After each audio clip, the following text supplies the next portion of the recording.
Welcome to the Reseller Show with your hosts, Andy Lawrence and Kevin Blackburn. Good evening, ladies and gentlemen, and welcome to the Reseller Show. My name's Andy Lawrence. And my name's Kev Blackburn.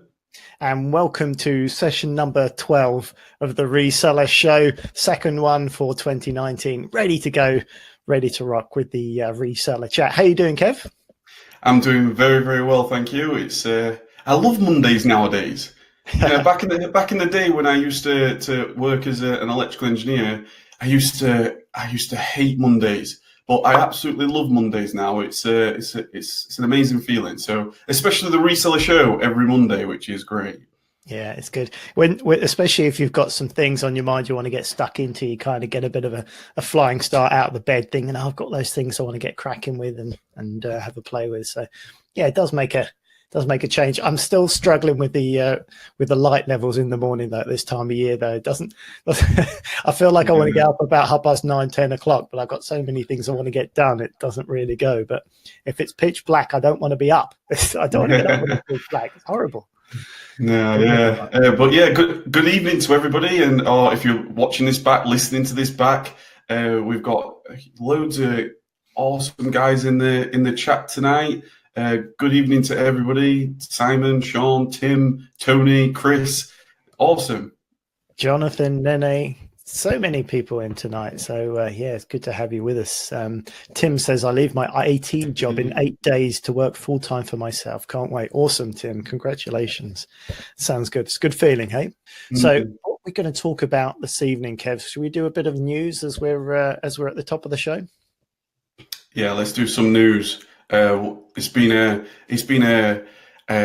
big week for Jeff this week with Amazon, with his divorce. So yeah, I guess we could just touch on that, I guess, just to sort of see how it's going to play out for us as sellers on Amazon. What do you think, Andy? Yeah, I mean, it's been in the news, hasn't it? It's quite as far as high profile breakups go, it's fairly up there, but I think business and personal are probably well and truly separate from his personal bank account might be feeling a little bit low in the next few months and years, but otherwise I don't think it's going to make any real difference. I mean, I haven't looked into it personally, but I've heard the mutterings on the groups and everything, and yeah, you've got a feel for them. They've been together for a long time, so obviously there's some it's some sad times for him, but yeah, it sounds like they're going to try and be friends and still have a good relationship. They've got kids together, so I'm sure there'll be an amicable situation. But yeah, not a bad payout for her. I imagine she's probably never had to worry about money for a long time anyway, so that will probably remain the case. But yeah, some big numbers flying around, I believe. But yeah, it's always a bit sad when the relationships come to an end and things like that. But yeah, I've heard if she gets what she's purported to get, she immediately become the richest woman in the world, which is just quite impressive. But yeah, I don't know what you're going to do with all that money. It's not even like a lot of money. It's like an unfathomable amount of money. I'm talking about billions, aren't we? Yeah, billions.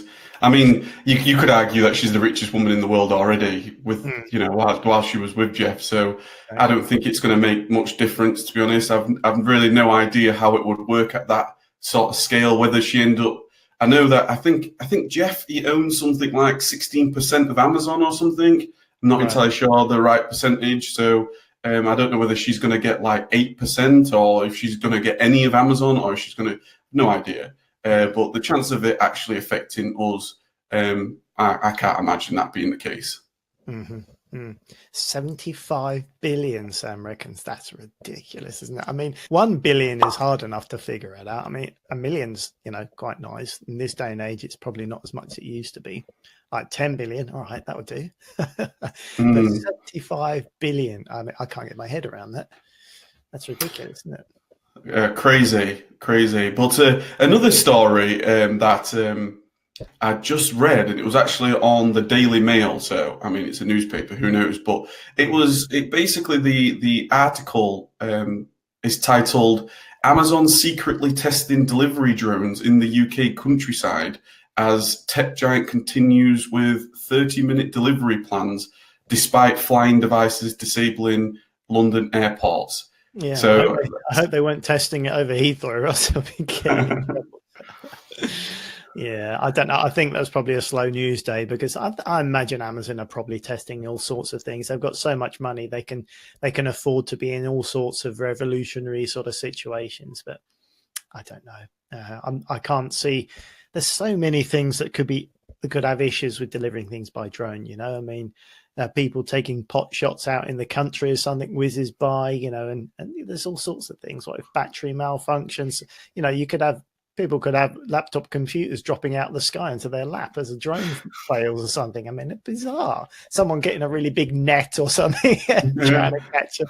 Oh, I don't know. I don't think we're quite there yet. But yeah, interesting to hear that they're still testing. But yeah, I think it's definitely going to come in sometime in the future. Like, that's definitely going to happen. I think whether that is in the next decade or not, I have no idea.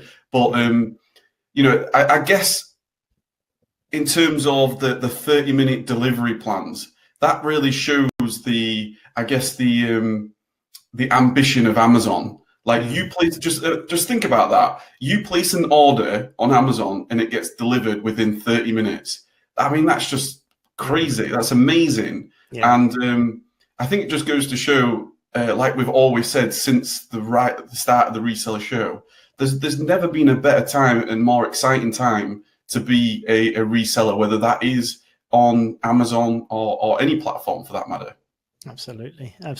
I mean, it is the forefront of technology. It is driving, what is happening with retail, and they've got so much money they can afford to be at the forefront for quite some time. So yeah, I can imagine there will be always some more innovation and something more to happen. So yeah, it's always interesting to see where it's going to go and where new opportunities are going to rise as technology moves on. So yeah, I think the one thing that I would love to see from Amazon sooner rather than later, and I'd love to know what you guys all think about this, is I'd love for Amazon to replace UPS and Amazon to take over the collection of your parcels or your shipments that you send to Amazon, because the biggest issue that I guess I've experienced with UPS is sometimes you'll get shipments being delivered, and for whatever reason Amazon will say that this shipment is being damaged, or they'll send a picture of this box being crumpled up and things, and ultimately it's UPS that just chuck all the boxes about, or it might be down at Amazon's end or whatever. But I just think it makes sense for Amazon to, replace UPS and ultimately have control of that bit as well, I think. Yeah. The issue, I think, Kev, with that is that I think a lot of it is with the courier, sort of the whole setup, that there's a lot of time pressure there. I think the drivers are expected to get to quite a lot of drops, pick up a lot of things, drop off a lot of things, and they don't have the time to go in and place things nicely and have respect for the parcels like they should do. If Amazon brought it out, I can imagine they would be exactly the same. They'd be pinching them down to the minute in terms of how they've got to be, and to be able to make enough money for themselves, they're probably at a real push.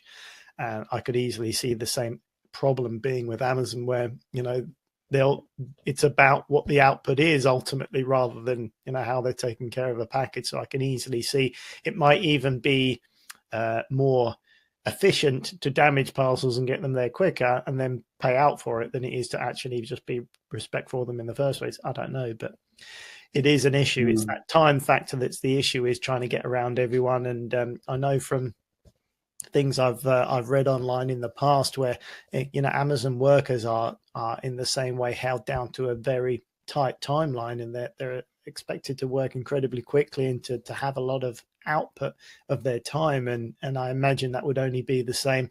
I'm sure I've seen some owner driver sort of situations where Amazon were putting out these business opportunities for owner drivers, and I imagine it was down to the same thing. You get paid per pickup and per drop off, and it's the sort of thing. It sounds good until you realize how many you've got to do in a day, and I think it gets tense. But you see some of them are literally sprinting from from, they're knocking on the door. They're not even waiting for an answer. They're putting a ticket through and they're sprinting back to the car to get to the next thing. It's crazy how they're, how much pressure they're under to make the money.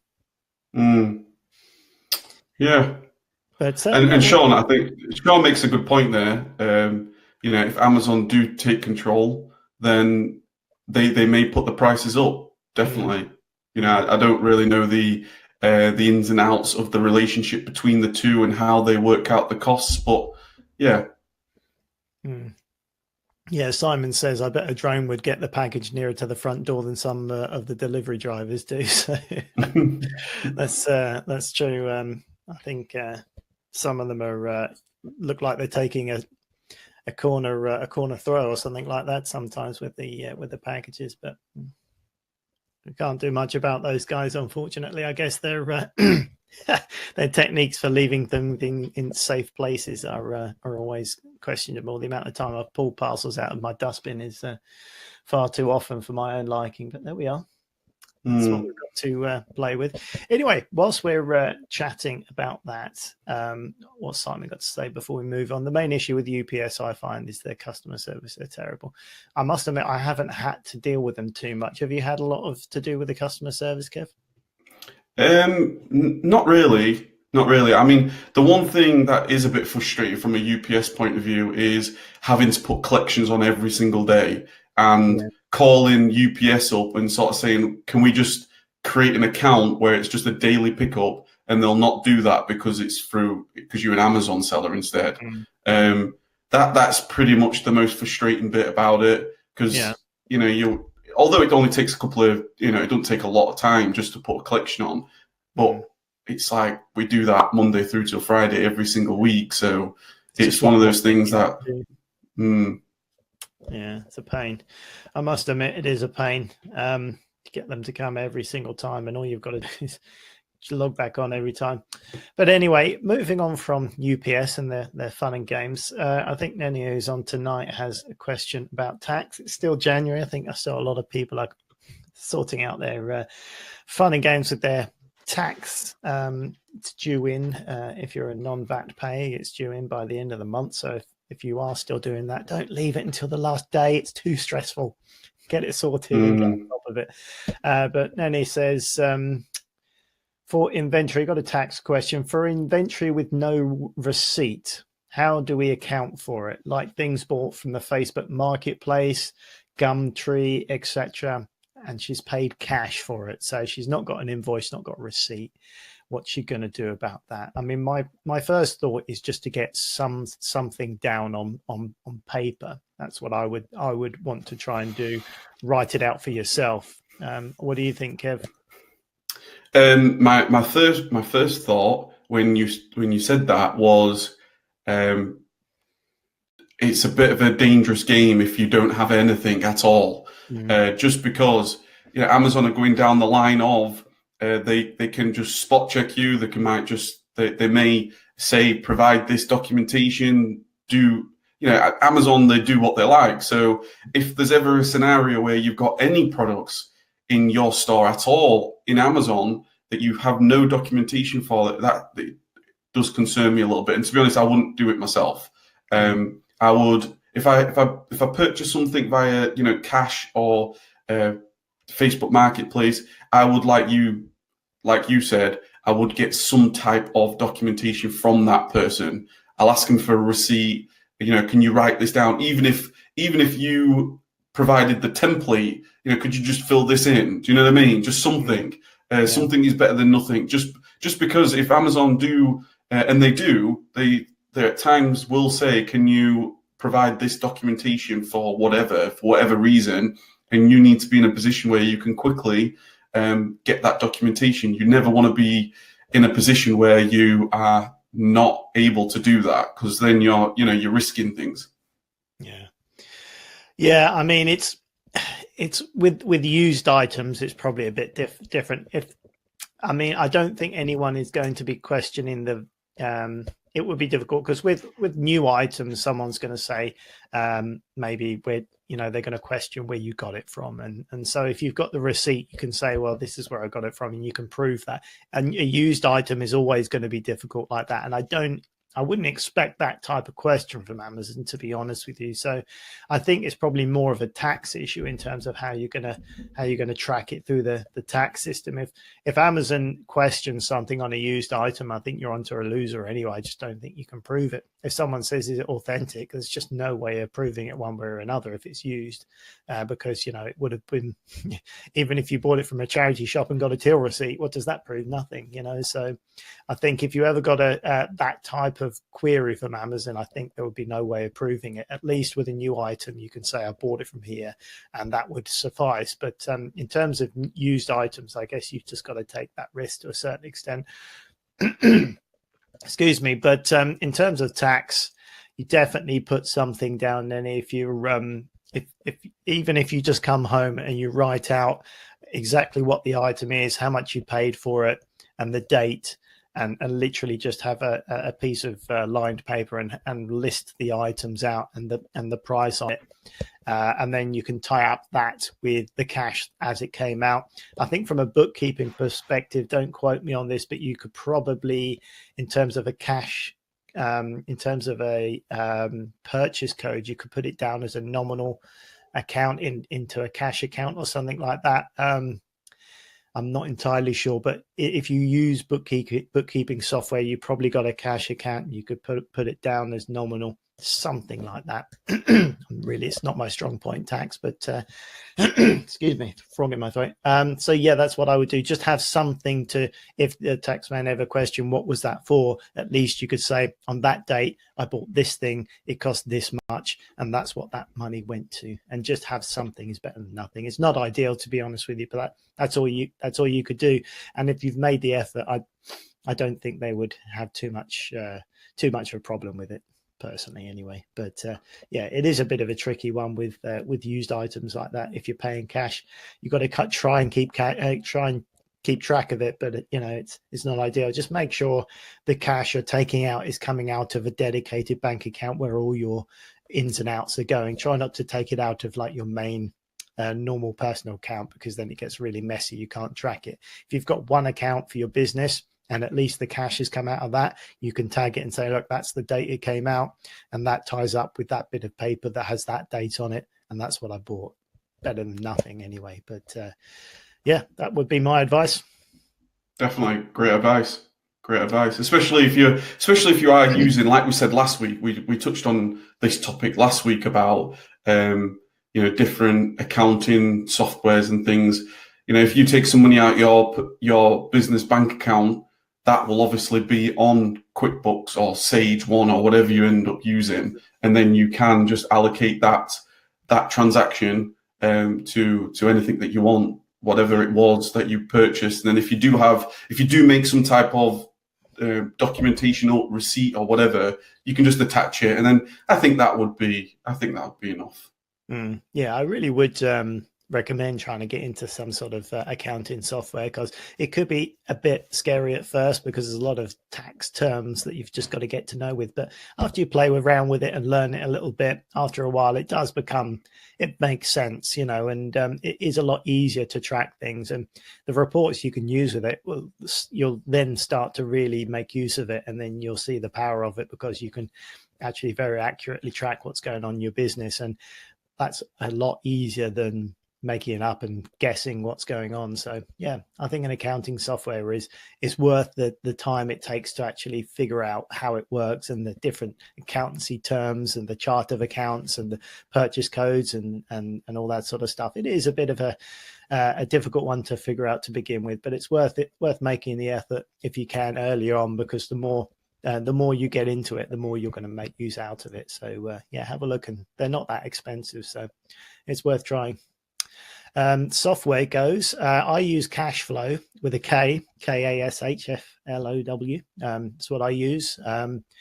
Yeah, where are you up to now, Kev? What software are you using? Using Sage One, transferring over to QuickBooks. I think either of them, I think they are really, really good, especially like back in the day, I used to do everything via Excel and my accounting and everything was through Google Sheets, and it was all very, very time consuming. So to get it into something like a Sage One, that is, I mean, you have to pay for it every single month, but I think for the cost, I think I got it through my accountant, and it cost something like £10 a month. And for the amount it actually does, it's really, really worth it. So I would highly recommend either Sage One, QuickBooks, or even what you just suggested then, Andy. Cashflow. Yeah, I mean, to be honest with you, they've got tools like you can set up your bank accounts and your PayPal accounts to automatically import the actual data from there, so you don't have to manually create those transactions. So it's actually quite a time saver to be able to physically import your banking transactions, your PayPal transactions. It all goes in. All you then have to do is sign your purchase codes and that sort of thing, and you're ready to go. So yeah, I definitely think it's worth having a play around and seeing what you can do, because you can get the apps for your phone as well. So as and when you're going through life, if you're doing a bit of traveling, whatever, you can just put it down straight away, take a picture of a receipt, integrate into your daily life, and all of a sudden the actual volume of bookkeeping you have to do can be decreased just by convenience. And with the tools that are coming on these days, a lot of stuff's online. It makes it not as bad as having to have a physical book and writing in a ledger. I think I know we're talking about the accounting side of things. I think one of the most important things that you could develop a system for is the reduced VAT products. Really, it's over the last couple of years, Amazon have done a lot of work in terms of VAT reports and their integration with the government and VAT inspections and all the rest of it. So if you have any reduced VAT products that you're selling, then you've got to go into that product on Amazon, go down to the tax code and actually put the tax code in. Because if you don't do that, everything will be at its default 20% VAT. So when you run the VAT reports, everything's classed as 20%, which is obviously not accurate, especially if you're selling some reduced VAT products. So if you have reduced VAT products, make sure you develop some type of sheet where you're capturing these products, and then you've got some type of system in place where you are going into Amazon, you put in the right tax code in. So when you do run the VAT report on Amazon, it's accurate. Very, very important. Yeah, that's a good tip, because if you are VAT registered, and you're selling those type of products, you can overpay quite a bit by not knowing that. So a very important tip if you're thinking about it. If you're getting close to VAT threshold, then definitely something to pay attention to, because you can it's the sort of thing that if you don't know, you don't know. So pay attention. I didn't know, and I paid like over £9,000 extra in tax. Yeah. So it was a very expensive learning curve, but it's that's why I tell you guys right now, like, make sure you do that, especially when you're VAT registered, for sure. Yeah, great tip there. Well, as I've got it. You might call that a golden nugget, Kev. Well, I mean, if I save you guys £9,000, then maybe one day you buy me a drink or something. Who knows? That seems like a fair deal to me. Like a fair deal. Absolutely. Right. What are we moving on to now then, Kev? I would probably mention the fact that we are going to be doing some type of Reseller Show meetup at the NEC in Birmingham next month. Absolutely. That's exciting. Yep, looking forward to that. So, sorry, I've got a frog in my throat again. I should have brought some water with me. It's a schoolboy error.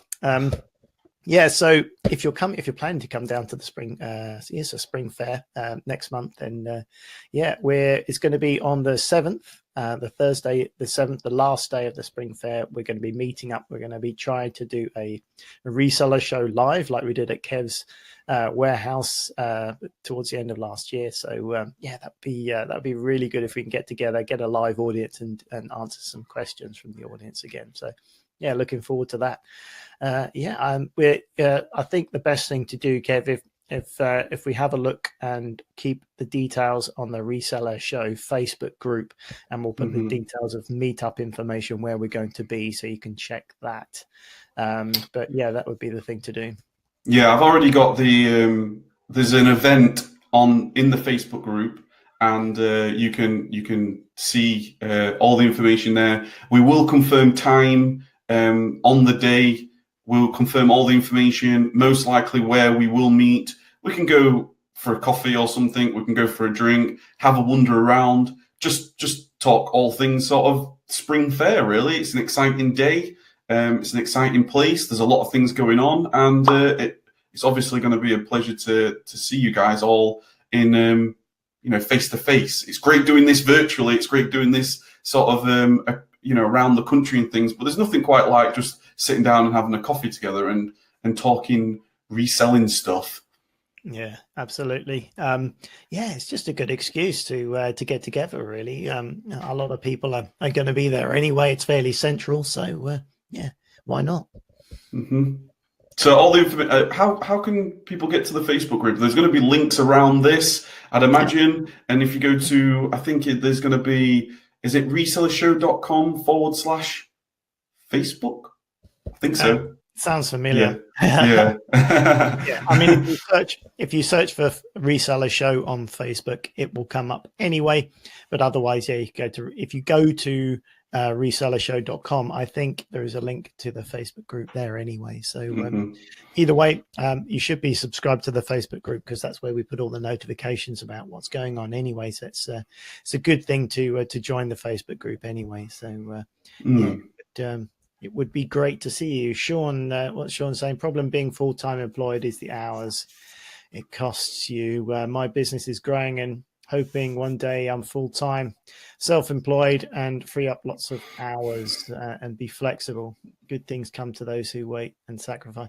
It is always a tricky thing, Sean, to be honest with you, juggling at that point where you're busy working on your side hustle, but you still got to keep the lights on. It's a tricky time, but it's a worthy thing to do, because as you're making more money, there'll be a point where the balance is tipped, and you'll start making more money in your part-time business, and you'll be able to. And the good thing, once you get rid of the full-time job, you'll have so much more time to actually put into your new business. You'll actually see that skyrocket. So keep pushing. It is difficult, but keep cracking on there, and you'll get there for sure. It's a worthy sacrifice to keep going on the evenings and the weekends, because there's nothing like being able to wake up and be your own boss and not have to worry about that commute or the alarm clock, or waking up in the dark, as we were talking about earlier on. It's being your own boss is worth the effort, don't you think, Kev? Oh, definitely. I think when people really start to feel the pain of going to work, it motivates you to do even more at night. I remember those first 6 months starting my own Amazon business, like it used to pain me to go to work.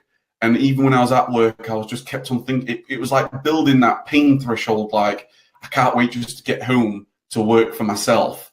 And then it becomes like I guess once you start to build that bit of momentum up, you start getting into a bit of a a competition with yourself. You're like, what your salary is, you want to get to that, you want to make some money, and you gotta keep going, you gotta keep focused on the day to day. I think that's the most important thing. Just focus on the small little milestones that you can control. Like, things can be overwhelming.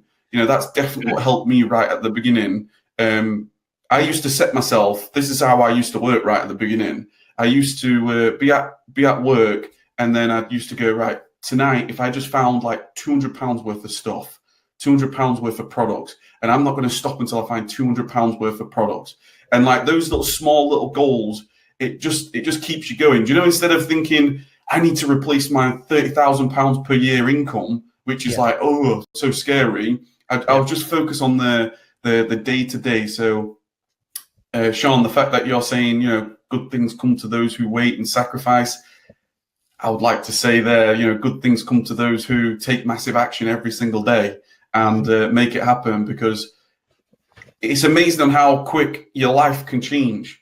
It doesn't need to take 5 years, 10 years. You can, obviously it all depends on your personal circumstance. It depends whereabouts you are, depends on everything regarding your life. But, what I did, I cancelled everything. Like literally I cancelled everything that wasn't a luxury expense. I cancelled it. The only thing that I paid for was the internet.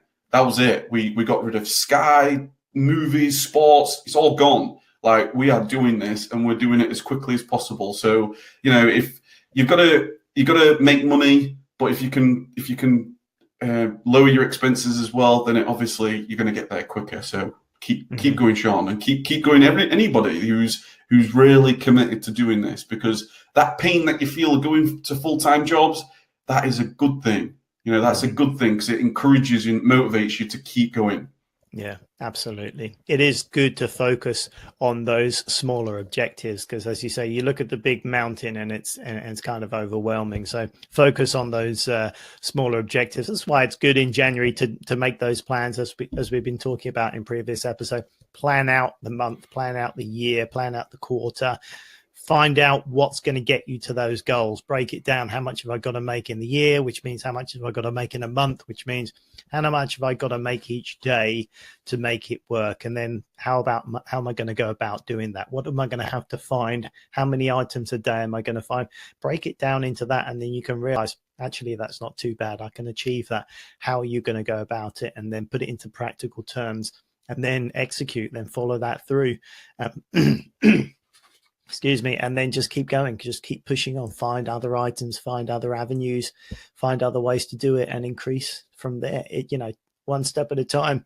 Scale can be an amazing thing. Once you really get a foothold, things can really spiral, in an upward direction, astronomical once you really get that momentum. But it's exciting, right? I mean, this is great. It's so good when you first make that first sale. You never forget that. And then once you get going and you're going through your milestones, and it's just so, like, there's no ceiling anymore. There's the sky's the limit. Like, wherever you want to go, whatever you want to do, you just take action every day and you'll get there. Yeah. Jonathan says, I feel like I have 2 full-time jobs. It does feel like that. Definitely. It does feel like that for a period of time. Well, that's what it is, basically. Yeah. You have to fit in all the hours that you would normally spend in another job into the hours that you're not doing your other job. So pretty much at that point, when you're busy, it probably is the case. But that's a good point. If that's where you're at, you're not far away from being full-time online. So it's not a bad place. You graft away at that point, and then it won't be long before you can ditch the day job and keep cracking on. And a lot of the times, and I just want to add this bit, a lot of the times, the perfect time to make the leap it never gets there. There is never the perfect time. You've just got to, there's a lot of things that go involved in it. There's like the whole financial side, does it make sense? Can I sacrifice? How much money am I making? Et cetera, et cetera. But then there's also that time where you do have to take that leap. You do have to go, do you know what? I'm going to do this, and it will work out all right, because you will have so much more time free. You'll do so much more work for yourself, not anybody else. But I remember, I think it took me about 4 or 5 days of like really going, I'm going to quit my job today. I'm going to hand my notice in. And then it was like, am I going to do this or not? Then it was, do you know what I mean? Like, it never really feels the right time until you do it. And then it's like, it's the best thing you ever did. Mm-hmm. Yeah, absolutely. It takes some courage, new things, and being out of the comfort zone is always going to be difficult. And it was very brave, I think, in your situation, Kev. You weren't doing this for very long before you decided, right, I'm just going to move on. You put a lot of time and effort into developing your career. You're invested heavily in what you were doing, and you're like, no, I'm not going to do it. I've decided I'm going to do this. And relatively short period of time you're doing it, it's like, right, I'm going to do it. So that took a lot of courage for you to do that. So that's not to be underestimated. A lot of people would have said, I've put so much into my career, right? How am I gonna turn my back on it and almost feel stuck by what they've already put in? Whereas you just said, no, this is not what I want something else, and I'm going to go after it. So it is a quick little story for you guys. I put 8 years of studying into electrical engineering, became an engineer, first class degree, and then after 6 months of starting our online business, I quit after 6 months, and it was definitely a leap. It was definitely a leap of faith. But when you just know that this is it. This is the opportunity that you've been waiting for. And the day I left, a very good friend of mine, my mentor as an engineer, I learned a lot from him. And I said to him, one day I'm going to be able to offer you a job. Like, give me a couple of years and I'll be back.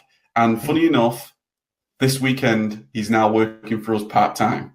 How amazing is that? Do you know what I mean? Amazing. How amazing is that? So now his part-time job is working for us and building our business. But isn't it amazing how things pan out? That is crazy. Yeah, that is so cool. I love that. What a great story, a great circle. But this is what happens when you focus on what you want to do as well. It's not just saying, I'm going to do this and I want to focus on doing that. Something more happens in your mind when you take enough time to say, this is what I want. You're almost reprogramming those sort of self-limiting beliefs to say, no, I don't want to do this anymore. And by really focusing on exactly where you want to be in 12 months time, exactly how much you want to earn, this has happened to me several times where I've been focused on achieving a goal and I've written it out on the whiteboard. I've actually put a pound figure to what I want to achieve in the project, how I want to achieve it, how many people I want on board in a course or something like that. And I've actually put a number, and I created a course, an Amazon course, and on the last day that the course was available, exactly the same number as I put on that whiteboard just trickled in on the last day. And you could say, okay, it's a coincidence, but it felt pretty good from my angle that I made exactly what I want to make. I got exactly the right number, and that wasn't brought out of any real business prediction. That was like that would make this project a success if I got this many people in and made this much money. And that's exactly what happened. And I think there has to be more going on to achieve that by maybe your subconscious is playing a part there and helping you out and not getting in your way, crucially. But yeah, I think there's a lot to be said for really thinking carefully about what you want and achieving your goals. So here's a quick question for you then, Andy.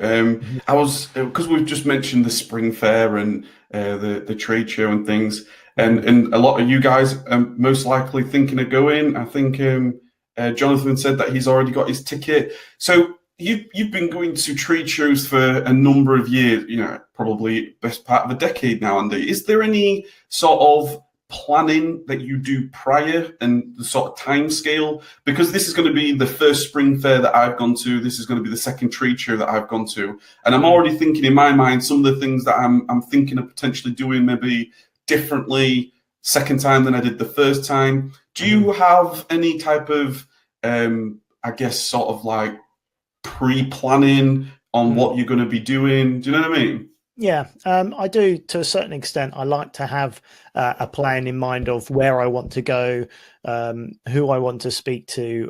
It's really a good idea to get hold of a show manual. Sometimes I think they call it a little black book. They changed the name of it. I'm not sure if it's called that this year, but a directory of all the stalls or get a map and everything. And if you sign up, they usually send that out to you in the post. But it's really handy because you can go through the different market sectors. It's a massive place. If you haven't been, it's huge. If you looked at every store, you wouldn't be able to do it in the day. You just couldn't. It's huge. So what you definitely don't want to do is walk in and just meander around, because you will definitely get what's the term, paralysis by analysis. You've really got to avoid the overwhelm. There's too many people, too many flashing lights. So have at least a rough idea. Is it I want to hit these trade shows? I want to hit the volume halls first. I want to hit, maybe the toy sections and speak to some of those. Or this year I want to look into some of the jewelry sections, whatever it is. Have a bit of a map, as in morning, I want to see here. Afternoon, I want to be here. For me, there's a few wholesalers I like to check in with. I know some of them personally, and part of what I do is relationships. I like to catch up with them, see what's going on, see if they've got anything to say. Having conversations quite often leads to other opportunities. And I've found some very good wholesalers that haven't been at the show by having a chat, shooting the breeze with some of these guys. And they've said, oh, yeah, you're talking about so-and-so. There's three main people in that space. There's so-and-so, so-and-so, and so-and-so. And you're working with that one. And he basically said the two other wholesalers in the entire industry, and basically linked me to the two other people just by having a chat. So, yeah.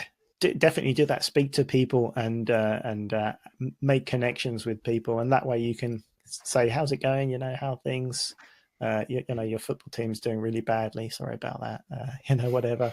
Bring them a cup of tea, that always goes down well. Yeah, just making connections and that sort of thing. I would always recommend that. That's kind of my point of view, because I've been doing it a lot, and there are some people I like to check in with. So that's part of what I do there.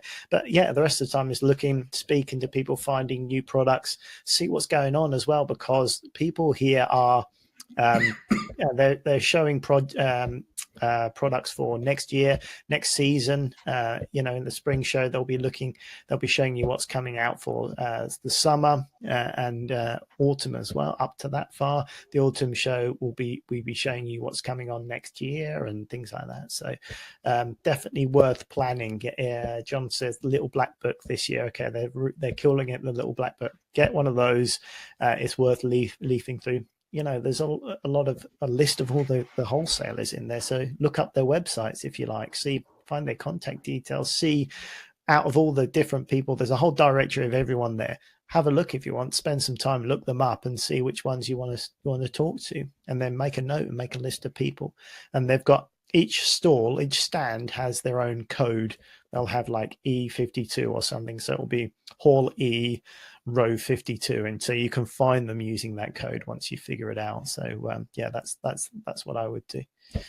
Interesting. Thank you very much for that, Andy. It's I'm just on Spring Fair right now, and they actually do have the list of everybody that's going to be there and the stand. So if somebody did want to, one of the things that I'm definitely doing is because I went there the first time and I got a great experience. It was definitely like, I don't know what I was expecting, to be honest. It was like, I knew it was going to be a lot, but I think sometimes you don't realize the size of these things, especially I'd never been to the NEC Birmingham in general. So, it's a huge place.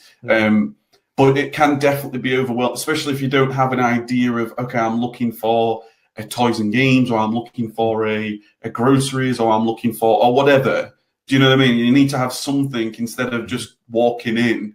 There's a lot going on. So, one thing that I'm going to be definitely looking at is who's there, and just get a bit of an idea. And they list on the website the halls, where exactly their stands are. So if there's anybody in particular that you're like, I need to go speak to this wholesaler because you may know of them or something already, you can pre-plan on where they're going to be, which would save you a lot of time, because it does take quite a bit of time just to walk through it all.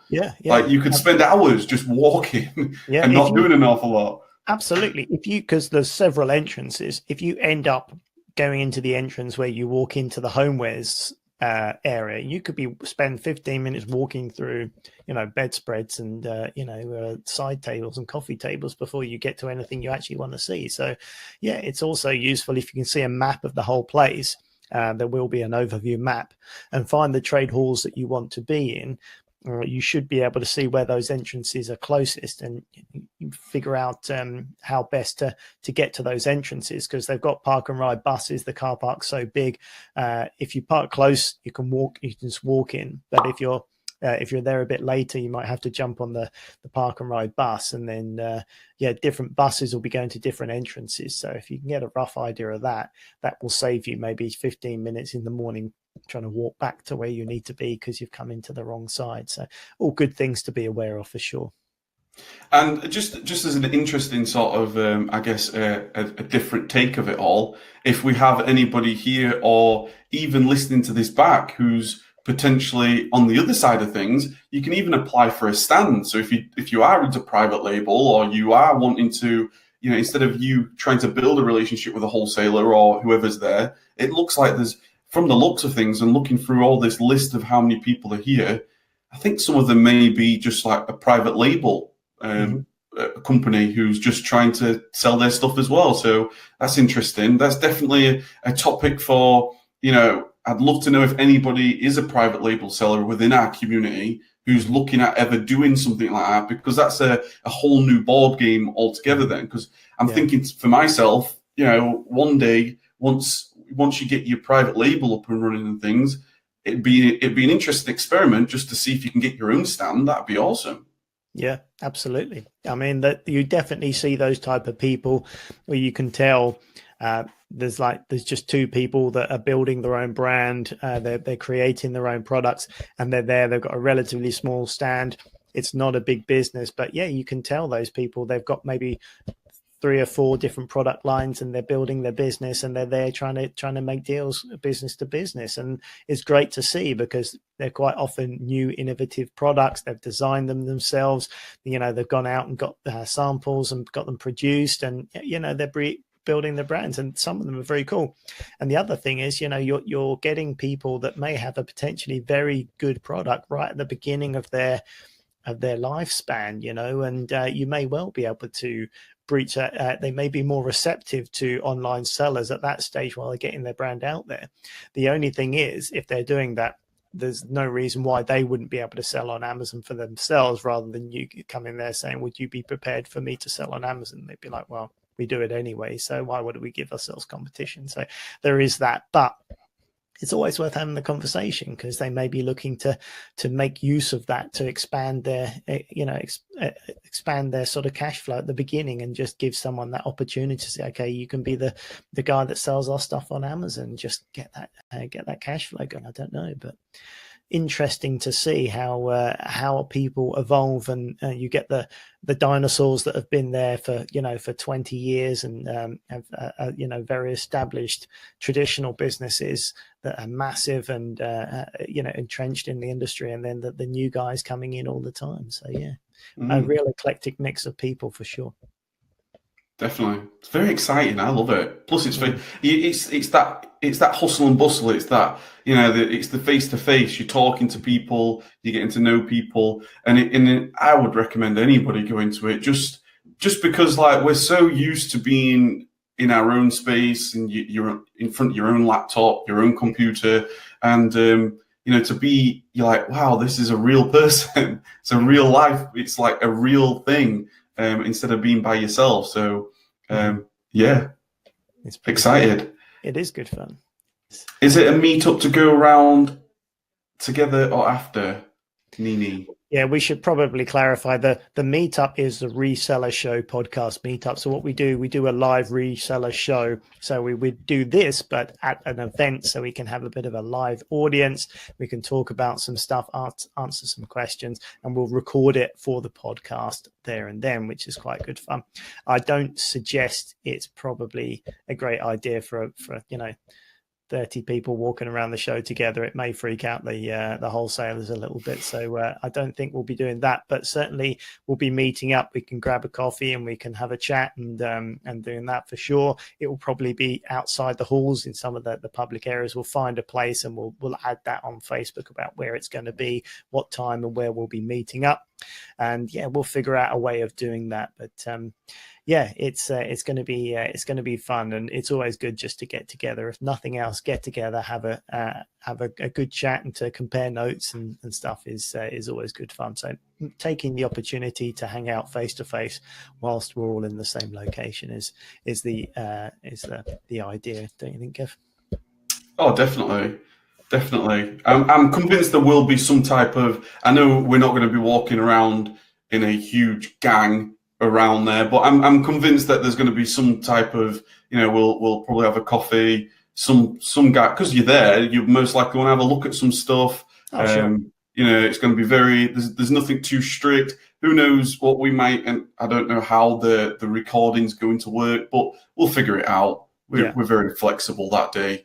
I'm looking forward to it. It's going to be great. The day before, I'm actually going to be going for the business itself. So the day of the reseller show, the meetup, it's just going to be a very casual day, really. Just going to be just enjoying it, really. Meet you guys. Absolutely. Jonathan's got a question. He said, have you done more than one day? I've been thinking of going twice. Yeah, I mean, there's a lot to see. And if you're serious, certainly grabbing a hotel room and doing it over 2 days is not a bad idea. Kev's doing that. I will probably do that. I may have a commitment the day before, but either way, we'll certainly, if you've got the time, and then going a hotel room and taking your time is good, because what you can actually do, what this enables you to do is have chat with people, pick up some catalogs and some things like that. And if you can then that evening go back and look over the catalogs, examine the prices, look up some of the stock and things like that, you might actually have questions or to be able to go back and make an order the next day, which is useful because some of these wholesalers will have a show exclusive discount when they give an extra 10% off of orders actually made at the show. So that can definitely benefit you overnight, because you can go back and actually make an order based on what you've looked at in the evening. Or if you're close enough, if you live close enough, you can go home and do that and come back the next day. But definitely, if you've got the time, it's not a bad way to do it. You see more of the show and be a little bit more organized, because it is pretty hectic there during the day. It's it's very difficult. One other thing, bit of advice whilst we're talking about the show: wear comfortable shoes. Don't wear fashionable shoes. You'll probably walk over 5 miles while you're there. Your feet will kill you. You've been on your feet all day long. If you're someone who sits in a chair for a living, make sure you wear comfortable shoes, because your feet will be crying out by the end of it. So do that, and bring some luggage with you. If you've got a decent quality rucksack, or even better, one of those little flight wheelie cabin baggage or something, because you'll get a catalog from everyone that you see, and you can end up with about 5 kilos worth of trade catalogs and stock catalogs. So if you're carrying around that, you can imagine, carrying 5 kilos of catalogs around with you for 5 miles during the day, it's going to be tiring. So bring a golf buddy with you or something to carry all the stuff. Yeah. It's amazing how many catalogs you come out of there with. Yeah. It's very heavy and tiring. You'll be ready to sit down by the end of the day for sure. Absolutely, yeah. The Reseller Show meetup, there'll be a lot of people just sitting down. Knackered. yeah, that's for sure. And make use of the swag as well. There's some very cynical plots by the wholesalers to get you to come to their stands. You will see some pick and mix all over the place, where people are going to allow you to help yourselves to the pick and mix while you come over and speak to them. So make full use of it. Pick and mix it up while you're there, and all sorts of things. You'll get samples as well. I usually entertain myself to see how much samples I can get. I've got enough tape measures to last me a lifetime from various different people. Promotional tape measures and pens. I get my year's worth of pens through the autumn and spring fairs when I go there. So yeah, make sure you get all the padded envelopes and the tape measures and the free pens you can to make it worth going there, because it's amazing how much stuff you can get if you show an interest in some products and people think you're going to make an order, which hopefully you'll be trying to do. They'll say, take it and see what you think as a sample. So you can get quite a lot of swag. So don't discount the swag. It's worth paying attention. Sean says, how much did you say for your first private label order? If you're talking about me, my private label journey has been basically I didn't just go directly to China and order like £2,000 worth of stuff. I basically I've got 2 current private label products which I'm working with at the minute, and the way I got them was I basically tested them first. There's a local supplier or a local retailer where you can, if you've got an idea of a private label product, one thing that you could do is you could try to find like a generic version of that product just to test it. Instead of going out to China and spending, £1,000 or something, you can maybe only spend £10 or £30 and get like 10 units or 30 units. And so that's what I did. When I sold the 30 units, I just scaled that up a little bit in terms of once the product that I had from a retailer, I actually found the same product but from a wholesaler. So I ended up then ordering a larger amount, like 100 units, 200 units at a time. And then recently, about 6 months ago now, I placed the first order at China, which was roughly about £1,500. And it takes some time to get here. So that was sort of like the first private label order that I placed. Good stuff. If that helps. Great. Yeah, it's good. It's a good answer actually, because it can be quite expensive, but certainly starting off that way is gonna make it a lot easier, and you can build up. So definitely. And it's just about the risk. It's about not losing your money. I would, if somebody was ever to say to me, "Oh, I'm just about to place a £2,000 order in China," without any type of, I guess, history or any type of testing, I'm always a little bit like, unless you're obviously a very, exactly what you're doing. I would always probably go against that, just because I wouldn't want anybody to invest £2,000 into something thinking this is going to work, and then it doesn't sell, and you've got all that stock and you've got that money stuck in stock, which ultimately is no good for anybody. No, absolutely.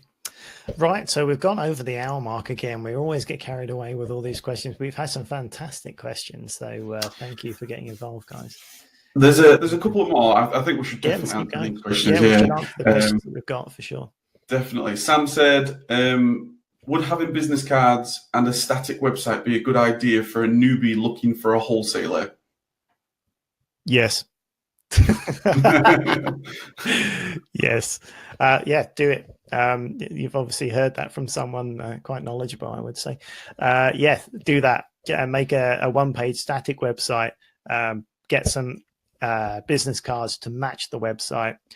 Create a email address to match the website, to match the professional image. Brand it. Don't have it the same name as your Amazon business, because if they look you up, your Amazon account will come up, and maybe you don't want to tell people you're an Amazon seller straight off, because it may go against you. So create a different name that sounds good, sounds generic. Don't say Sam's Toys, because if you want to build in the beauty category later on, it will limit you. So something professional, something generic. Build a website so if someone looks you up, they can find you. Have a business card to match. It will make you look more professional.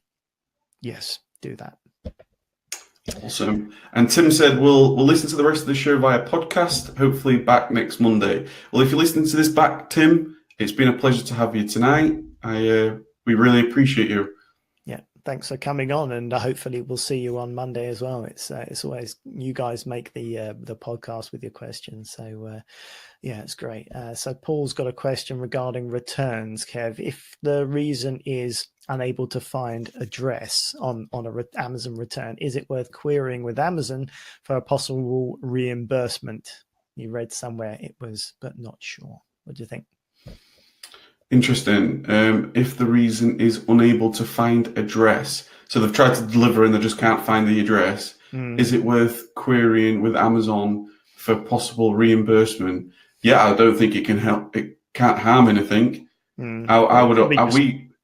Sorry, go on. I was just going to say I'll probably just go back into stock, to be honest with you. But I mean, it doesn't harm to ask. As always, it doesn't cost you anything apart from your time, so it's always worth asking. But ultimately, that's one of those ones. If they've not put the address in right and they can't find it, then what can you do? Yeah, it should be listed. I'm assuming it should be listed. I've not actually seen one myself, unable to find address. Yeah. But if you go onto the customer concessions report in your Amazon Seller Central, you'll see all the returns that you're having and all the reasons, and then what Amazon have done with it. So a lot of the times they'll just put it back into stock, or it might be defective, it might be damaged, or whatever the reason is. I'd imagine if it says unable to find the dress, then they should have a in the column. It should say just put back into your stock. Yeah, I think I've seen it on some of mine occasionally. It's not very often, but I imagine most of the time it will just go back into stock, and that will be that. And it's just c'est la vie is one of those things. But if in doubt, just raise a case because you've got nothing to lose, and they may give you some money. So yeah, I would. You've got to definitely, you can't let Amazon get away with this stuff. You've got to question them with everything. You know, they will, like, for example, reconciles of your shipments. If you ship 8 and they only receive 6, and you know you've got to fight that. You've got to make sure that you're getting your money back for the 2 that's mysteriously gone missing. You know, whether you've got to upload your documentation, you've got to prove it, you've got to get your money back, because ultimately, you know, there's no point in trying to sell like 10 units and then Amazon have lost 3 units, and then you lose that money, and then the 7 units that you do sell might not. Obviously, it depends what the product is, your profit margins, etc. But that's a problem. So you've got to keep on top of Amazon.